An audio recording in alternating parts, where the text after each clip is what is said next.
Hello aspirants, this is Win with CA YouTube channel. So என்னோட class mainly for SSC, RRB, banking studentsக்கான daily current affairs class update பண்ணிட்டு வரேன். So வாங்க classக்குள்ள போலாம்.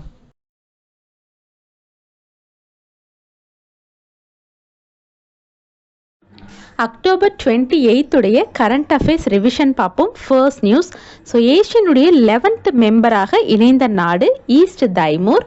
Second news, president Draupadi Murmu அவர்கள் யசோதா மெடிசிட்டியை இந்திராபுரம் ஹசியாபாத் யூபியில் இப்போது inaugurate பண்ணியிருக்காங்க. So இந்த ஹாஸ்பிட்டல் பற்றி பார்க்கணுன்னா இது green smart and fully digital facility. So north இந்தியாவில் இருக்கிற மோஸ்ட் ஆஃப் த பீப்புள்ஸ் போகிற ஹாஸ்பிட்டல் இது. Next news, vigilance awareness week. So இது சென்ட்ரல் விஜிலன்ஸ் கமிஷன்னால் ஆர்கனைஸ் செய்யப்படுது. ஸோ இது நம்மளுடைய சர்தார் வல்லபாய் பட்டேல் அவருடைய பிறந்த நாளை நினைவு கூறுற விதமாக ஒவ்வொரு வருஷமும் அக்டோபர் மாதம் வருது. இந்த இயற்கான theme vigilance our shared responsibility. Vigyan Ratna award. So இது ராஷ்ட்ரியன் விஞ்ஞான் புரஸ்காருக்கு கீழே வருது. ஸோ இந்த இயர் இந்த அவார்டு யாருக்கு போகுதுன்னா ப்ரொஃபஸர் ஜெயந்த் விஷ்ணு நார்லிக்கர். ஸோ இவருடைய life time achievement and contribution in the field of science, that is ஃபிசிக்ஸில் அவருடைய அந்த கான்ட்ரிபியூஷன்ஸ்க்காக விஞ்ஞான் ரத்னா அவார்டு கொடுக்குறாங்க. பிரசிடென்ட் ஆஃப் அயர்லாந்து தேர்ந்தெடுக்கப்பட்டிருக்கவர் கேத்தரின் கனோலின். அதே மாதிரி ஒலோ ட்ரைப் எங்கே மோஸ்ட்லி இருப்பாங்கன்னா அருணாச்சல பிரதேசம் and parts of the Myanmar. So இந்த ஒல்லோ ட்ரைப்போட அதர் நேம்னு பார்த்தோம்னா லசுனாக or Ollo people.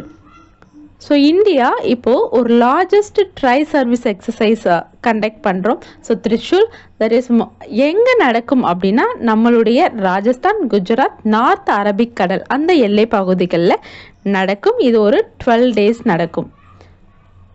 53rd chief justice of இந்தியாவை தேர்ந்தெடுக்கப்பட்டிருக்கவர் ஜஸ்டிஸ் சூரியகாந்த் சர்மா. ஸோ இவர் யாரை ரீப்ளேஸ் பண்ணுறாங்கன்னா பிஆர் கவாயை ரீப்ளேஸ் பண்ணுறாங்க. சாக்ரோ பிரைஸ். ஸோ இது 2 பேருக்கு இந்த அவார்டு போகுது. ஒன்று பெலாரஸை சேர்ந்த ஜேர்னலிஸ்ட் ஆண்ட்ரூஸ் போக்சோபட்டுக்கும், இன்னொன்று ஜார்ஜியா நாட்டை சேர்ந்த மிசியா அமக்லோபெலி அந்த ஜேர்னலிஸ்ட் 2 பேருக்கும் இந்த சாக்ரோ பிரைஸ் அவார்டு போகுது. ஸோ இதோட இன்னைக்கு கிளாஸ் பார்க்கலாம் ஃப்ரெண்ட்ஸ். ஸோ என்னோட கிளாஸில் உங்களுக்கு ஏதாவது சஜஷன் இருந்தால் கண்டிப்பாக கமெண்ட்ஸில் சொல்லுங்கள். என்னோடய கிளாஸ் உங்களுக்கு பிடிச்சிருந்ததுன்னா கண்டிப்பாக சப்ஸ்கிரைப் பண்ணிவிட்டு பாருங்கள். உங்களோட சப்ஸ்கிரிப்ஷன் எனக்கு கிடைக்கிற ஒரு மோட்டிவேஷன். வாங்க இன்னைக்கான கரண்ட் அஃபேர்ஸ் கிளாஸ் பார்க்கலாம்.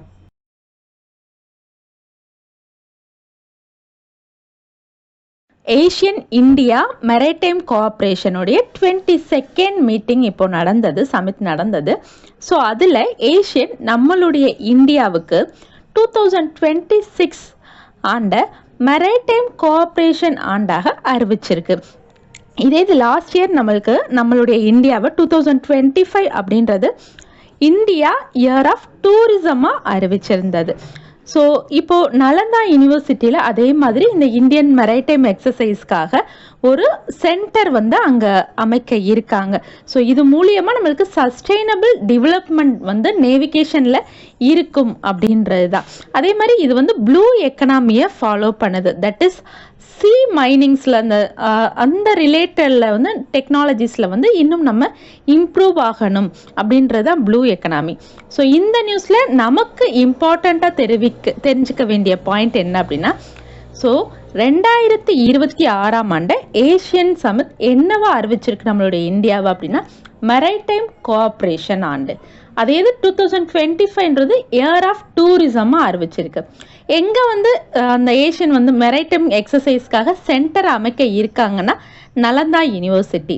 அதே மாதிரி நமக்கு ஃபெஸ்டிவல் அந்த மெரைடைம் ஃபெஸ்டிவல் எங்கே நடக்கும்னா குஜராத் லோத்தலில் நடக்கும். ஸோ இதே மாதிரி இதுக்கு முன்னாடி நம்ம ப்ரீவியஸாக பார்த்த ஒரு கரண்ட் அஃபேர்ஸ் 2 ஏஷியன் பற்றி வர்றது என்னென்னா, ஏஷியனோட சமிட் கோலாலம்பூர் மலேசியாவில் நடந்தது. அதே மாதிரி ஏஷியன் சமிட்டில் கடைசியாக இணைந்த நாடு எது அப்படின்னா ஈஸ்ட் தைமூர்.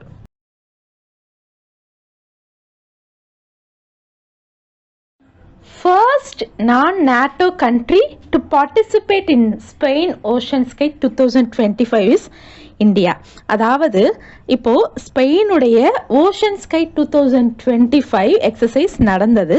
இதுல நாட்டோல உறுப்பினராக இல்லாத ஒரு நாடு ஃபர்ஸ்ட் டைமா பார்ட்டிசிபேட் பண்ணிருக்கு அப்படின்னா அது நம்மளுடைய இந்தியா. நம்மளுடைய இந்தியா சார்பாக நம்மளுடைய IAF இந்தியன் ஏர்ஃபோர்ஸ் இந்த எக்ஸசைஸ்ல பார்ட்டிசிபேட் பண்ணது. ஸோ இந்த ஈவெண்ட் ஸ்பெயின்ல காண்டோ ஏர் பேஸில் வந்துட்டு நடந்தது. ஸோ நாட்டோனா நமக்கு தெரியும், north Atlantic treaty organisation. So இந்த நியூஸில் நம்மளுக்கு இம்பார்ட்டண்ட்டாக தெரிஞ்சுக்க வேண்டிய பாயிண்ட் என்ன அப்படின்னா, ஸ்பெயினுடைய ஓஷன் ஸ்கை 2025ல ஃபர்ஸ்ட் நான் நாட்டோ கண்ட்ரியாக பார்ட்டிசிபேட் பண்ண நாடு நம்மளுடைய இந்தியா. ஸோ இது ரீசன் என்னன்னா, நம்மளுடைய மிலிட்ரி எபிலிட்டி இன்னும் இன்க்ரீஸ் ஆகும் அப்படின்ற ஒரு ரீசனுக்காக.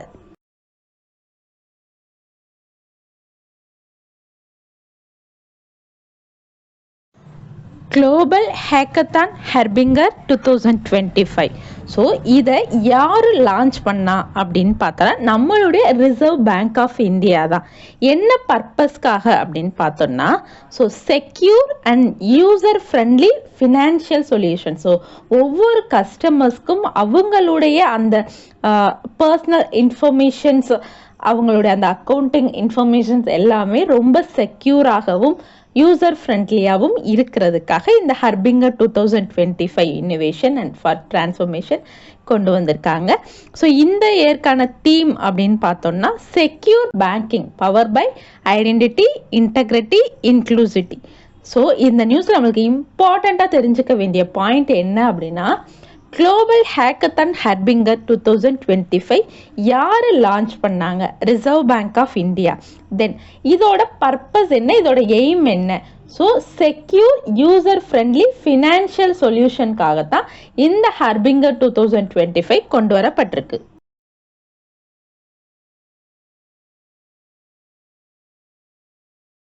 இந்தியா ஹெவியஸ்ட் மிலிட்ரி கம்யூனிகேஷன் சேட்டலைட்டான CMS-03 சேட்டலைட்டை LV-M3 லான்ச்சர் மூலமாக, ராக்கெட் மூலமாக ஸ்ரீஹரிகோட்டா சதீஷ் தவான் சென்டரில் இருந்து லான்ச் பண்ணியிருக்காங்க.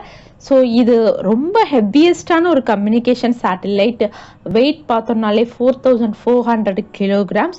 ஸோ இது நம்மளுடைய இந்த ஆர்பிட் பாதையில் ஜியோ சிங்க்ரோனஸ் டிரான்ஸோட ஆர்பிட்டில் இயங்குற மாதிரி டிசைன் பண்ணியிருக்காங்க.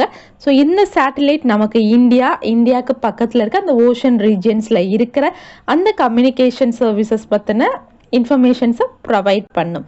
ஸோ இந்த GSAT-7R அப்படின்னு நம்ம சொல்லலாம், இல்லை CMS-03 அப்படின்னு சொல்லலாம், இந்த heaviest military communication சேட்டலைட்டை.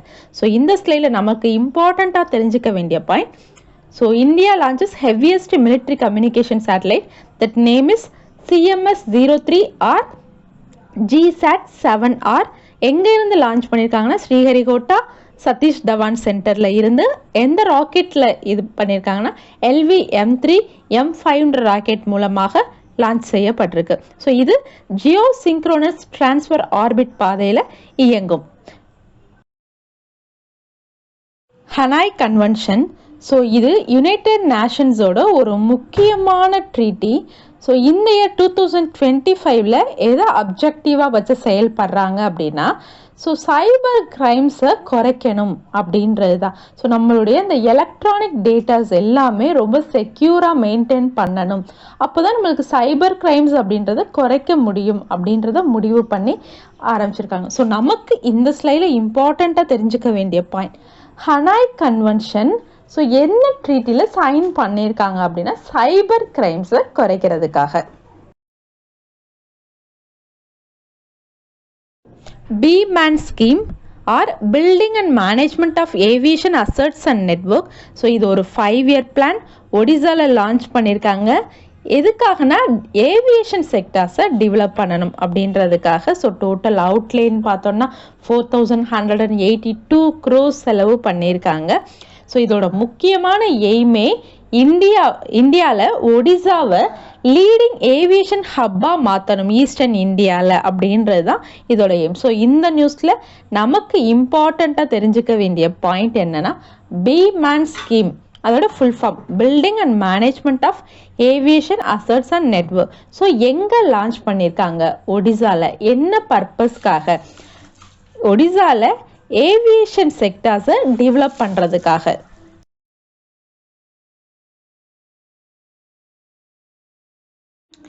Indian council of medical research கேட்ஸுடன் இணைந்து அனுசந்தன் நேஷ்னல் ரிசர்ச் ஃபவுண்டேஷன் ஒரு விஷயம் லான்ச் பண்ணுறதுக்காக சப்போர்ட் பண்ணுறாங்க.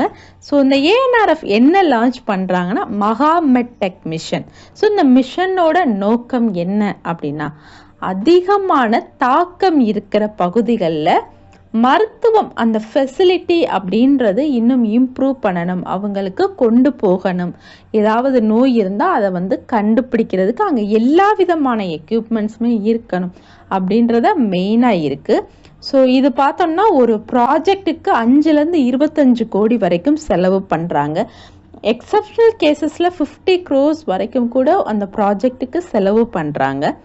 ஸோ இந்த நியூஸில் நமக்கு இம்பார்ட்டண்ட்டாக தெரிஞ்சிக்க வேண்டிய பாயிண்ட் என்ன அப்படின்னா, ஸோ 2 பேர் சப்போர்ட் பண்ணுறாங்க, இந்தியன் கவுன்சில் ஆஃப் மெடிக்கல் ரிசர்ச்சும் பில் கேட்ஸ் ஃபவுண்டேஷனும்.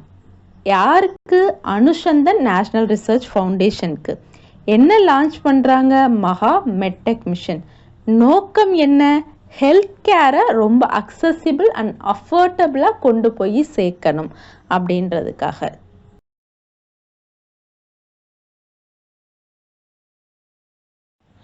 மாதங்கி ராமகிருஷ்ணன், தி கிரேட் பிளாஸ்டிக் சர்ஜியன். ஸோ இவங்களை பற்றி பார்க்கணுன்னா ரொம்ப இம்பார்ட்டண்ட்டாக நம்ம பார்க்கணுன்னா, இந்த சர்ஜியனில் MCH படிப்பு படித்தவங்க, அதே மாதிரி கீழ்ப்பாக்கம் அரசு மருத்துவமனையில் தீக்காய சிகிச்சை பிரிவை நிறுவனவங்களே இவங்க தான். இவங்க எதில் ஃபேமஸ் அப்படின்னா பிளாஸ்டிக் சர்ஜியனில் தான். ஸோ இந்த நியூஸில் நம்மளுக்கு இம்பார்ட்டண்ட்டாக தெரிஞ்சுக்க வேண்டியது, plastic surgeon specialist Matangi Ramakrishnan அவர்கள் இறந்துட்டாங்க. ஸோ இவங்க எந்த ஸ்டேட் எந்த பிளேஸ்னால் நம்ம சென்னையை சேர்ந்தவங்க. ஸோ இதோட இன்னைக்கு கிளாஸ் முடியுது ஃப்ரெண்ட்ஸ். ஸோ என்னோடய கிளாஸில் உங்களுக்கு ஏதாவது சஜஷன் இருந்தால் கண்டிப்பாக கமெண்ட்ஸில் சொல்லுங்கள். என்னோடய கிளாஸ் உங்களுக்கு பிடிச்சிருந்ததுன்னா கண்டிப்பாக உங்கள் ஃப்ரெண்ட்ஸுக்கும் ஷேர் பண்ணுங்கள். தேங்க்யூ.